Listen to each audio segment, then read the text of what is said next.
ጠላታችሁ ክምብል ይበል። ሳቃችሁን የሚጠላ ደስታችሁን የሚጠላ ክምብል ይበል። እንዴት ናችሁ የኔ ወዳጆች፣ የዩቲዩብ ተከታታዮች በሙሉ ሰላም ናችሁ? ሁሉ በጌታ ሰላም ነው? እኔ በጣም ደህና ነኝ፣ እግዚአብሔር ይመስገን። ዛሬ ወይንም ደግሞ አሁን የሆንኩትን ነገር ልንገራችሁ ከ40 ደቂቃ በፊት ማለት ነው። ዛሬ እሁድ አይደለ? በጣም ደስ ብሎኛልና እረፍት ወጥቼ ነበር ከስራ። በጣም ደስ ብሎኛል ከምላችሁ በላይ ማለት ነው። ጓደኞቼንም አግኝቻቸው ከነሱ ጋር ሻይ ቡና ምናምን ብለን በጣም ደስ የሚል ጊዜ ነበር ያሳለፍነውና ልክ አመሻሹ ላይ ወደ ስራ እየመጣሁ ታክሲው መንገድ ላይ ነበር ያወረደኝ ማለት ነው።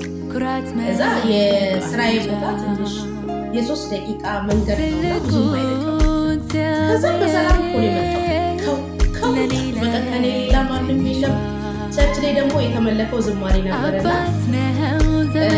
በወይነ ፍሬ ባይገኝ ቢሆንም ባይሆን አያስጨንቀኝ፣ ደስ ይለኛል በጌታ ደስ ይለኛል፣ አይናወጥም ከቶነቴ፣ የሰላም አምላክ ገብቷል ከቤቴ፣ ደስ ይለኛል በጌታ ደስ ይለኛል የሚለው ዝማሬ እየዘመርኩ ማለት ነው። ደስታም አለ። በቃ ይኸውላችሁ ምን ብዬ ልንገራችሁ፣ እየፈለጥኩ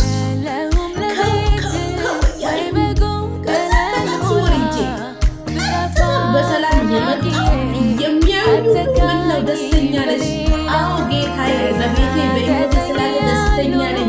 አንተ ጠላት ስማ፣ ቢሆንም ባይሆን አያስጨንቀኝ፣ ሁልጊዜ በጌታ ደስ ይለኛል እያልኩ በር መግቢያው ስራዬ ቦታ ልክ ፊት ለፊት ላይ እየቀረብኩ ኮብልስቶን የለ፣ ማገዶ የለ፣ ዛፍ የለ፣ እንቅፋት መንገድ ፊት ለፊት የለ።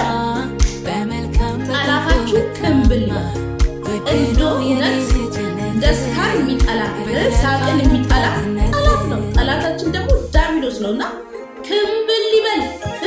ጠላታችሁ ክምብል፣ እንዴት ክምብል እንዳልኩኝ ለራሴ ራሱ ሳስቡ ይገርመኛል። የምሬን እንዴት እንደወደኩኝ።